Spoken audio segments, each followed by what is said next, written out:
We are all drug addicted. And I'm not talking about the external drugs, but about our internal ones, which we generate by ourselves. Today, we are going to talk about the very well-known dopamine and how to reach the decent, good level of it. How to make the dopamine detox.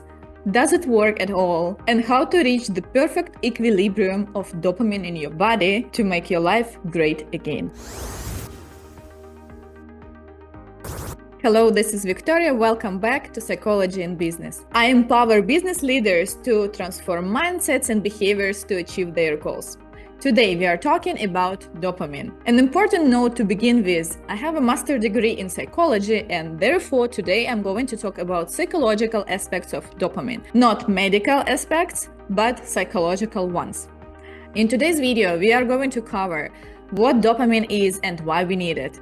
It's crucial for us, actually. What are sources of good and bad or cheap dopamine, so to say? What people mean by dopamine detox, how to do one correctly, and my personal tips that I actually use for myself. So what is dopamine? Let's begin with a definition. Dopamine is a catecholamine neurotransmitter that has an important role in motor behavior and is implicated in numerous mental conditions and emotional states. Neurotransmitter means that dopamine is a chemical messenger in our brain. The simplest way to think about dopamine is our interest to reach something. There are two types of dopamine.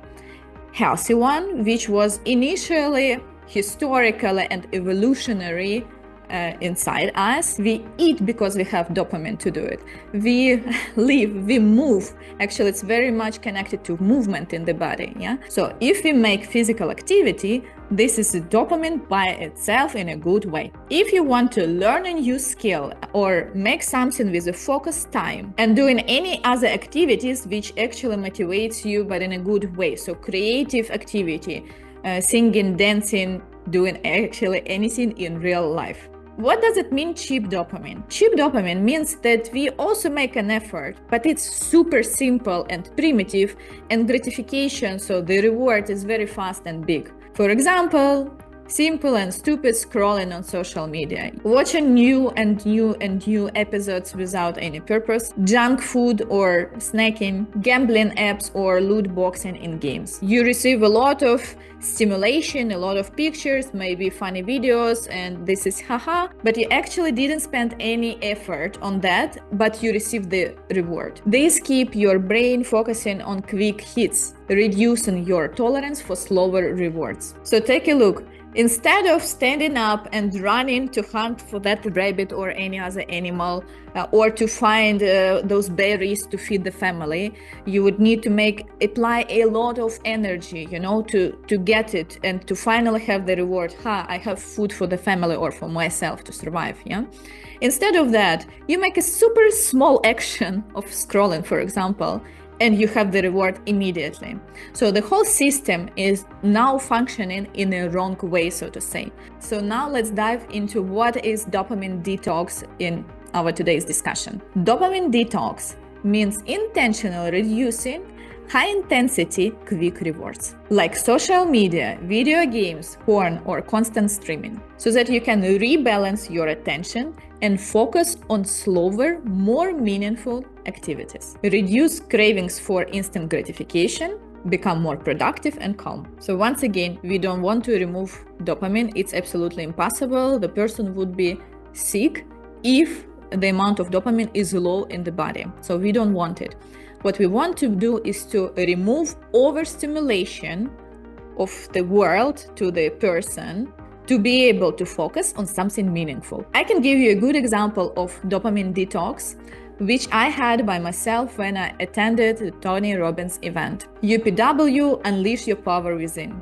So there you basically do not have any time for scrolling because you are there for 4 days, 10 hours or 11 hours every day. You are there, plus you have to go back to hotel and rest and then come back. So you don't have any time for any junk activity, for scrolling, for video games, for anything, actually even for snacks. But you have good, positive dopamine because you have real connections with people around you, which is a positive dopamine. There you have very active, cool recharging music like you are the champion, everything will work, and so on. This is positive, good dopamine for us. There are a lot of long-term focused work periods. For example, you are making exercises to think about your values or anything else important for you, what is given by the trainer, and then you discuss it in couples and give the feedback and so on. So this is long-term activities, and this is way different from 15 seconds or 1 minute reels in Instagram or TikTok. Plus, you have very long activities such as preparation for walking on fire, and this is a cool activity and cool achievement by itself. So you receive a lot of good positive dopamine and restart your system. So you in a way have a positive dopamine detox from that junk stuff and good positive dopamine incoming from useful activities. And by the way, there you're also jumping and dancing a lot, because this is actually the part of the program, and actually not by accident, but for sure intentionally, it produces good dopamine. So you are very much recharged after that 4 days program, even though you feel tired because you were actually very active all those 4 days. This is the practical approach how to make the dopamine detox, so to say, in the best possible way. So first of all, we need to, as usually, set up goals. What exactly you want to achieve? You want to stop compulsive scrolling, or you want to be able to focus on work for a long period of time or a longer period of time.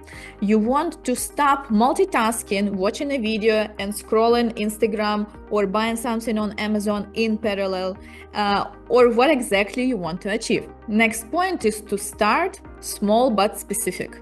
We cannot remove absolutely everything, all junk activities and all junk snacks and food and people and information and habits and scrolling at all, so not enough physical activities, but too much of junk fast rewards, and especially junk food by itself is bad, so in any case it's good to remove it. So you define what exactly you want to remove and what exactly you want to introduce in your life. You remove something junk and you substitute it with something good. For example, the best what you can do is physical activities, anything you want. It could be running, it could be jumping, it could be dancing, especially cool together with music. Stimulating cool, very active music automatically generates good dopamine, which actually we want to do. So the third point is to introduce something new which you have not done or didn't do it regularly. You can go for a walk. It's the best to connect with nature, and touch the real grass and look into real sky. Make exercises, anything, swimming, playing tennis, anything you want, or do any other focus activities for a specific period of time. Not less than 25 minutes. We remember those Pomodoro techniques, You can put the timer, 25 minutes, and then 5 minutes break. Again, 25 minutes, 5 minutes break. But in this 5 minutes break, you do not scroll.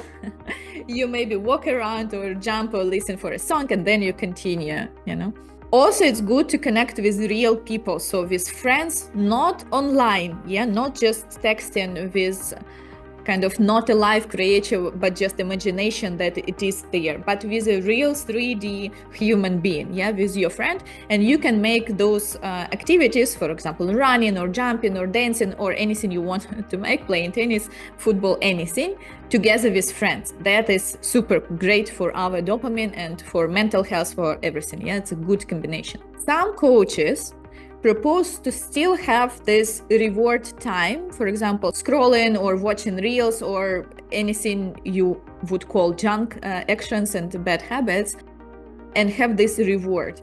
I think it is a bad idea. So I would still have it a bit, because if you don't connect, don't go to Instagram, if you use it as your social interaction with other friends, it can be actually bad for you because you would not connect with them and so on. So maybe leave it for a bit. But the idea here is to not feel that only scrolling and watching reels and something like this is good and positive and is a reward. but we have to change the definition of reward for our brain. So the reward now is actually to go out and have a nice walk, to meet a friend in real life, and have any activities with those friends. So this should be our reward, like complex, long activities and healthy for us, for mental health and physical health, and not scrolling. So if we still think that reward for us is scrolling, we will never ever remove this habit, because as soon as you are a bit more tired, your brain will fall down into, I'm so desperately tired, I need the compensation, I will make the reward, so I will again scroll and do whatever we wanted to remove from our life. So what we have to do is to substitute that bad habit and definition of what is our reward from that scrolling and so on into good activities. You define it for yourself, and I would make it, and I actually make it in sprints. So I don't change everything at the same time, not simultaneously, but for example, 1 month for one activity. So to reduce Instagram and TikTok, 1 month for that. Then you use to this lifestyle. Then another month to change the food habits. Then another month to see which other information which you consume is actually junk and how to substitute it. So next point, for that we have to change our environment. If you want to remove the junk food, you actually don't bring it to your house. It should not be the case that you open the kitchen and you have all the chips and all the snacks and all the tasty donuts and everything with trans fats, with salt and easy sugar. No, it should be healthy, carrot, tomato, apple, and so on. And the same with our smartphones. So if you are too obsessed with Instagram or anything else, you remove all the notifications, maybe also from WhatsApp and other messengers. You simply restrict the amount of time which you spend in those applications. It's easy to do in your settings. Use simple website blockers and use reminders to make physical activities, or ask your friends to do trainings together, because then you would be motivated by your agreement with someone else. So build the environment which will support the change which you want to introduce. And you can make longer breaks in big amount of time. For example, for each year, I plan a long, for example, 3-4 days, no internet connection at all. So digital detox without any connection to internet. It's actually easy to do because I'm doing diving, and if you live on a boat without any connection to internet, which is actually great, then it's easy to implement. You enjoy the real life and reset your dopamine level to a normal one. Now I have to mention, this is very important. If you have clinical depression, clinical addiction, anxiety, please find professional support for that. Do not make any extreme isolations or any activities by yourself. If you tried for a bit to restrict something, it doesn't work, please search for professional help. It is very important. And whatever your doctor prescribes you, for example, if this is already psychiatric medication, of course, do not substitute it with my advices, right? So now I give you the basic stuff on the basic level of, so to say, normal. When it goes to the clinical addiction, depression, or any clinical issues which you already need to compensate with medication, then you listen to a doctor, because then the level is already higher, and we cannot balance our internal chemical level by just simple actions. This chemical level should be already balanced with chemical elements, pills or any other medication. And this detox, of course, does not substitute psychotherapy if you are going to one. Psychotherapy with deep discussions and so on, but it could be a good addition to this. Personally, I of course use these tips. So basically I give you them just because I know that it works.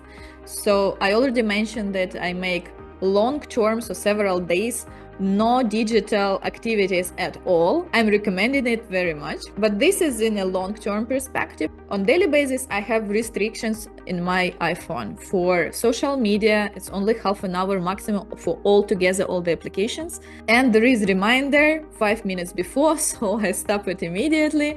And when I receive this reminder that it's only 5 minutes left, I already know that I have to remove my smartphone and change my activities completely because I already stuck, which means that I actually don't want to do something which I'm doing now. If it is work, maybe the task is boring or whatever. Maybe I have to call someone I don't want to call, or I do any other thing which I don't want to do. And then I have a mini introspective analysis why exactly I'm now procrastinating and doing some junk activities, sitting in social media, instead of doing what I actually have to do. This helps to me, and we discussed it with my friends. I already told and shared it with them, and they say that it actually also helps them. So now I'm sharing it with you. And research also shows that it is actually good to do. I will link the researches so that you can read those articles when you want it. I introduce exercises every day, and for that I changed the environment. What I actually did, I put my yoga mat in the middle of the room so that I cannot ignore it simply. So I introduce sport on a regular base, on a weekly base, and of course I take care about what I'm eating, and I use the application to count calories and what exactly I'm eating, so amount of carbs and proteins and so on. I cannot say that I'm absolutely perfect in that. From time to time, I give up and I am like, okay, I will just think about it, but not actually write it down. But then I come back to this system. Now you tell me, have you ever tried dopamine detox, and did it actually work for you? Share your experience, it will be interesting for us to read. If you found this video helpful, don't forget to like, subscribe, and hit the notification bell. Thank you for watching, and see you in the next video.